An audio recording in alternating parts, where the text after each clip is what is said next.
Généralement, quand on parle de fuite de cerveau, on a souvent plus l'image des personnes qui quittent leur pays pour aller faire valoir leurs connaissances ailleurs, ou des personnes dont les études ont été financées par l'État et qui décident de ne plus rentrer servir. La fuite de cerveau, c'est ça, mais ça peut également être vu sous un autre angle. Et puisque nous sommes là pour...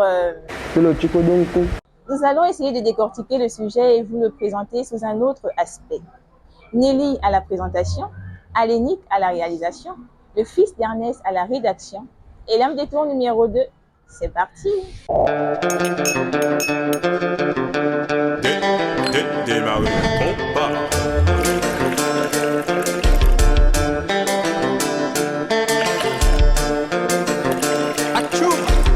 J'ai mon passe sanitaire. Allô compas, qui te mâche pivette. Oui, oui, oui. Compas.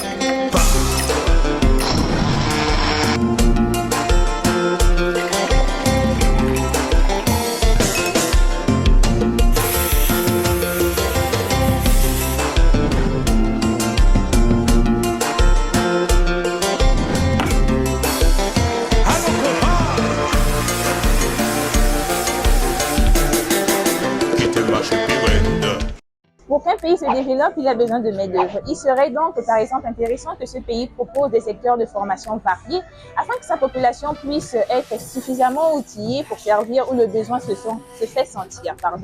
Il faudra donc des médecins, des avocats, des enseignants, des journalistes, des chauffeurs de taxi, des écailleurs de poissons, des davloves. Non, pas lui, s'il te plaît.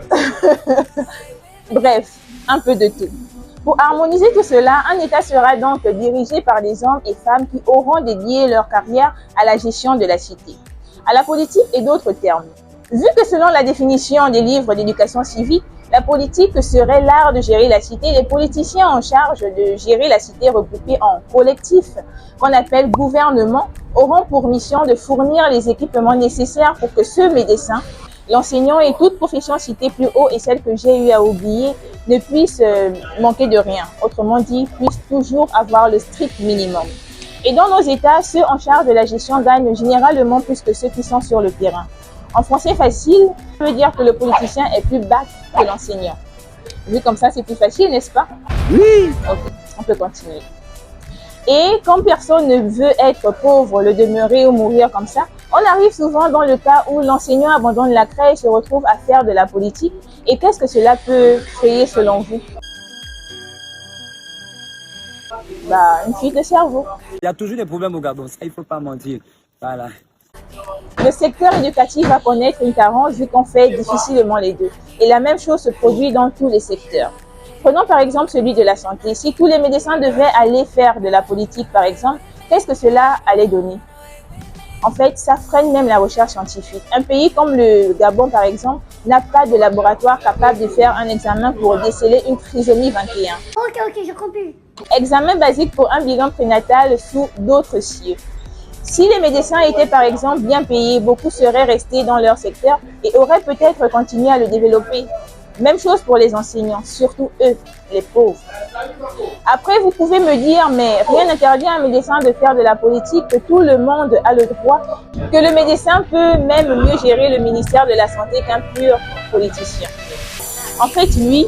Non, ça c'est des bêtises. Non, également. Oh, laisse-moi ça. Combien de médecins se sont succédés au poste de ministre de la Santé? Pour quel résultat? Il y a toujours des problèmes au Gabon, ça il faut... Combien d'ingénieurs en travaux publics ont été ministres? Pour quel résultat? Ah oui. Et on peut passer la journée à citer comme ça.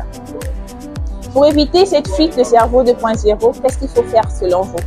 Selon moi, il faut donner plus de moyens et d'équipements aux professionnels de chaque secteur afin qu'ils se sentent bien et que surtout la différence salariale ne soit pas trop visible entre ceux qui sont sur le terrain et les autres. C'était Nelly pour Elam des Tours. Take care.